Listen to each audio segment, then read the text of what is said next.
You should have a culture where you can say stuff like that. The second thing is that right now I need you to turn on Slack notifications and I need you to respond within 10 minutes. Okay? During work hours. After work hours, fine. But 9 to 5, you have to respond within 10 minutes. Do you think you can do that? So I know that this is an older clip, but I do think it begs a very specific conversation to have with leaders and with companies when it comes to their culture. Because when I hear something like this, my question then to the leader is, what is more valuable and more important to you? Getting work done and getting work done efficiently and effectively, or compliance, control, and obedience?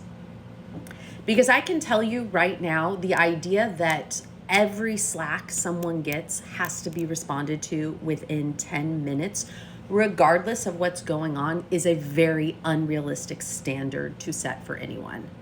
Many people, the work that they do requires some level of deep work where they need to turn off notifications and they just need to do the work for 2 hours, 3 hours, whatever needs to happen. Every job I've had, when I go through my calendar, I block off times where I'm like, this is where I get the work done. Because I'm not just going to do the performance of work where I'm in meetings and I'm responding to Slack super efficiently and fucking nothing gets done. I need the ability to get work done. But if the expectation is that regardless of what I'm doing, I respond to every little menial Slack from a leader within 10 minutes, how can I get anything done? If you are constantly interrupting my work, because I will say the leaders who set those kinds of expectations, they will spam you constantly with nothing kind of stuff, because it does tend to come more from a sense of like control and obedience than it does of getting the work done.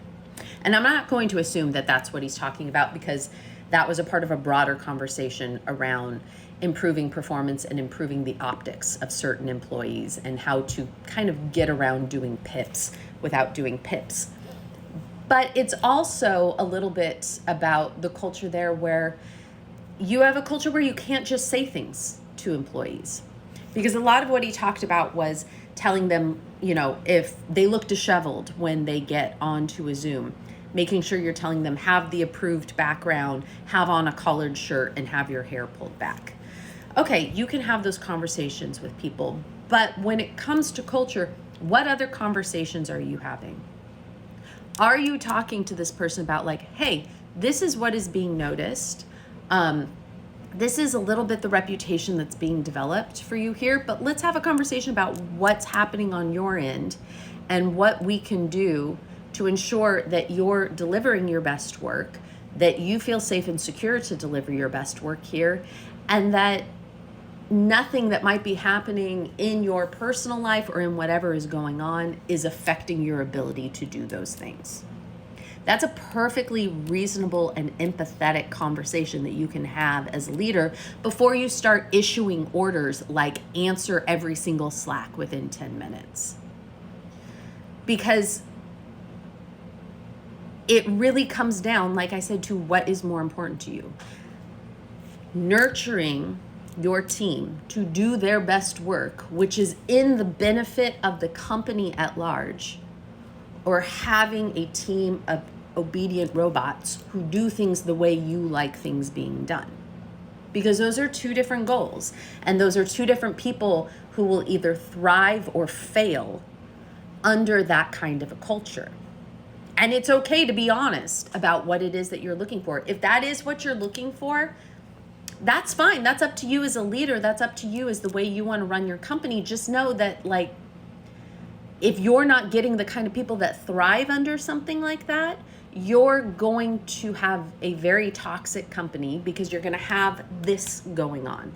People who want autonomy and want to be able to do their work and operate in a way that makes sense, but are feeling micromanaged and are feeling controlled and are feeling sort of chained to some invisible standard that's not really being communicated to them. And that then affects the work, and that work then affects the overall success of your business. And isn't that the ultimate goal at the end of the day? There are people that thrive under that, but then you need to make sure that those are the people that you're hiring. So all of this to say, like, I don't do well me personally, Jillian, I don't do well in those kinds of environments. And so if I think that that's an environment that's existing, I will be open and honest about like, hey, you're not going to get the best out of me. If I have to sit there and have one eye cocked over looking at Slack notifications while I'm trying to actually do the thing, you're never going to get the best work out of me. So what is a better way for us to work together where you feel like you're getting what you need from me and I feel like I have the ability to succeed? We can have these conversations. We shouldn't be doing all these passive aggressive things as leaders to try and avoid those conversations just because they're uncomfortable or they're messy or they make us feel like it's a little too emotional. Like, work is as much about the relationships between the people as it is about the output and the productivity. So just have the conversation, understand why someone might be failing a little bit at the expectations you have for them, understand them as a human being, why that might be happening, and then figure out what is the best way, what is that middle ground, what is that sweet spot where you get the best possible work out of this person, that they feel empowered, that they feel productive, which then causes them to be more productive because happy workers do better work, and you still feel like you're getting what you need in order to hit your goals, in order to move your business forward. But I don't know, barking out answer every Slack within 10 minutes is not really a way to do great work anyway.